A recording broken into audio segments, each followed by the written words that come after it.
मतदान प्रतिशत बढ़ाने को अयोध्या जिला प्रशासन चलाएगा कैंपेन। फैजाबाद लोकसभा क्षेत्र में मतदान प्रतिशत बढ़ाने के लिए अद्भुत अयोध्या जिला प्रशासन कैंपेन चलाएगा, जिसमें अच्छा काम करने वाले कर्मचारी सम्मानित किए जाएंगे। साथ ही प्रत्येक विधानसभा में 5 बीएलओ, 1 सुपरवाइजर, नायब तहसीलदार, तहसीलदार व एसडीएम भी होंगे सम्मानित और लापरवाही करने वाले कर्मचारी दंडित होंगे। कैंपेन में स्कूली बच्चों से विभिन्न प्रतियोगिताएं करवाई जाएंगी, जिनमें निबंध प्रतियोगिता भी शामिल होंगी। जिला निर्वाचन अधिकारी नीतीश कुमार ने कहा कि स्वीप के अंतर्गत मतदाता जागरूकता कार्यक्रम चलाया जाएगा, जो अद्भुत अयोध्या के नाम से होगा, जिसमें पहले यहां मतदान प्रतिशत कम था, उसको सिस्टमैटिक रूप से बढ़ाने पर जोर दिया जाएगा। प्रयास कर रहे हैं कैसे मतदान का प्रतिशत बढ़ाया जाए, और इस संदर्भ में हम लोगों ने जो मतदान सूची बन रही थी उस समय ही हम लोगों ने व्यापक मेहनत किया था, और सभी बीएलओ, सुपरवाइजर और एसडीएम और हम लोगों ने कहा था कि जो भी मतदाता छूट गया उसका नाम मतदाता सूची में सम्मिलित होना चाहिए, और जनपद ने इसमें अच्छी प्रगति करी थी। और इस बार हमारा जनपद जेंडर रेशियो इम्प्रूव करने में काफ़ी अच्छा स्थान रखा था। इस संदर्भ में जनपद को पुरस्कार भी मिले थे। अब हम लोग का प्रयास ये है कि हम एक अद्भुत अयोध्या नाम से हम लोग एक स्वीप का कार्यक्रम चला रहे हैं, पूरे जनपद में ये लागू करेंगे। और हम लोग का प्रयास होगा कि जहाँ पे मतदान का प्रतिशत कम था उसको कैसे हम सिस्टमिक रूप से उसको बढ़ाएं, कैसे क्या समस्या थी, क्या सब विसंगतियाँ आती है, क्यों लोग वोट नहीं डाल पाते हैं। तो हम लोगों ने बहुत डिटेल रूप से सर्वे किया है और बैठक करी है एसडीएम, तहसीलदार और बीएलओ और सुपरवाइजर के साथ कि कैसे आप डोर टू डोर सर्वे करें।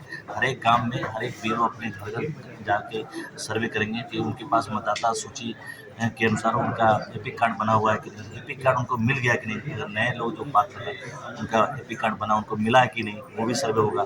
अगर उनके पास जो पुराने जिनके पास एपिक कार्ड है अगर वो खो गया है तो उसका क्या विकल्प है, क्योंकि हमारे पास 13 आईडी कार्ड होते हैं जिससे हम वोट डाल सकते हैं मतदान के दिवस में। तो वो कौन कौन से विकल्प है हमारे पास, और मतदाता पर्ची जो सबसे महत्वपूर्ण होता है मतदान के दिवस में, मतदाता पर्ची के माध्यम से हम उसको एक डोर टू डोर कैंपेन करके मतदाता पर्ची हमारे बीएलओ बांटेंगे, जिससे लोगों को पता होगा कि हमारे कौन से बूथ पे हमें मतदान की प्रक्रिया में प्रतिभाग करना है और हमारा मतदाता सूची में क्या क्रमांक है, ये सब डिटेल रूप से पता चल पाएगा। तो अद्भुत अयोध्या नाम से जो कैंपेन है वो पूरे जनपद में चलाया जाएगा।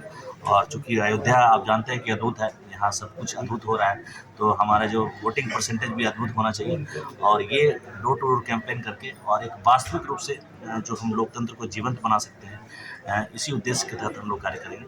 और लोकतंत्र की जीवंतता के लिए जो हमारे जो कर्तव्य हैं उसका निर्वहन करना होगा। हम सभी अधिकारी कर्मचारी हमारे बीएलओ जो एक मूल इकाई है इसके लोकतंत्र के, तो हम लोग सबको मिलकर बेहतर कार्य करेंगे और लोकतंत्र को जीवंत बनाएंगे। सर, मीटिंग के दौरान बच्चों की भी व्यवस्था। स्कूली बच्चे जो हैं जागरूकता के संदर्भ में बहुत व्यापक भूमिका निभाते हैं।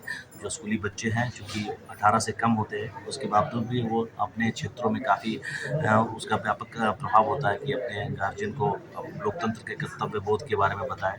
और हम लोग का ये प्रयास होता है कि स्कूली बच्चों की भी सहभागिता इसमें हो, और इंटर स्कूल के बच्चे और ग्रेजुएशन के बच्चे उसकी भी हम प्रतियोगिता कराएंगे, स्कूली बच्चों की प्रतियोगिता कराएंगे। स्लोगन के संदर्भ में प्रतियोगिता होगी, लोकतंत्र के संदर्भ में निबंध की प्रतियोगिता होगी, स्लोगन की होगी। इन सब प्रतियोगिता के माध्यम से उनका भी जुड़ाव होगा, उनकी भी सहभागिता लोकतंत्र की महत्व में होगी। तो ऐसा करके हम उसको महत्वपूर्ण रूप से योगदान करेंगे। और सबसे महत्वपूर्ण जो हम स्लोगन प्रतियोगिता कराएंगे, उससे जो चित्रकला जो प्रतियोगिता कराएंगे उससे जो रिजल्ट निकलेगा और जिन बच्चों ने अच्छा परफॉर्मेंस किया है उसको हम पोस्टर और बैनर के माध्यम से पूरे जनपद में उसको हम प्रसारित करेंगे, जो लोकतंत्र जागरूकता के लिए अच्छा कदम है। सब बीएलओ जो अच्छा काम करेंगे। हम लोगों ने कहा कि हर एक कार्य में जो अच्छा करते हैं उनको प्रशंसा मिलनी चाहिए। उसको हम लोगों ने एक पुरस्कार राशि भी मिलेगी उनको। और जो हम मेथोडिकल रूप से हम लोग करेंगे कि पिछले चुनावों में क्या वोटिंग परसेंटेज था, उनकी मेहनत से कितना वोटिंग परसेंटेज बढ़ा है, वो हम पूरा एक डेटा तैयार करेंगे। और जो बेहतर कार्य करने वाले हर एक विधानसभा क्षेत्र के 5-5 बीएलओ को और उसी प्रकार एक-एक सुपरवाइजर्स को हम और देखेंगे संख्या के आधार पे कितना बेहतर कार्य हुआ है।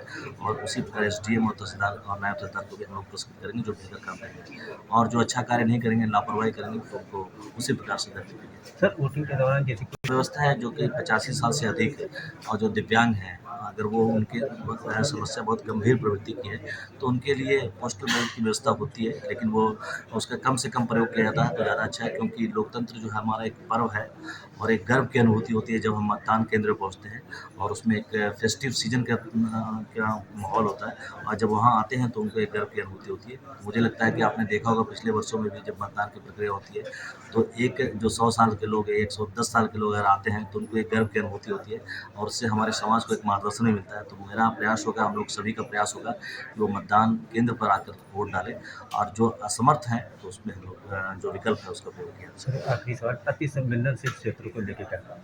नहीं, अति संवेदनशील क्षेत्रों में हम लोगों ने व्यापक सर्वे किया है और सभी बूथ को हम लोगों ने चिन्हित कर लिया है। वहाँ पे हम लोगों ने सीसीटीवी कैमरा, जो हमारे माइक्रो ऑब्जर्वर्स और चूँकि पैरामिलिट्री फोर्स हमारे प्रत्येक केंद्र में लगते हैं तो अब एक व्यापक व्यवस्था के तहत चुनाव होती है और ट्रांसपेरेंट चुनाव कराया जाता है और बहुत बेहतर तरीके से निष्पक्ष और न्यायपूर्ण चुनाव हम लोग कराएंगे। गोपी कृष्ण हॉस्पिटल चिकित्सा के क्षेत्र में मथुरा का अग्रणी हॉस्पिटल एवं पहला टेस्ट ट्यूब बेबी सेंटर है।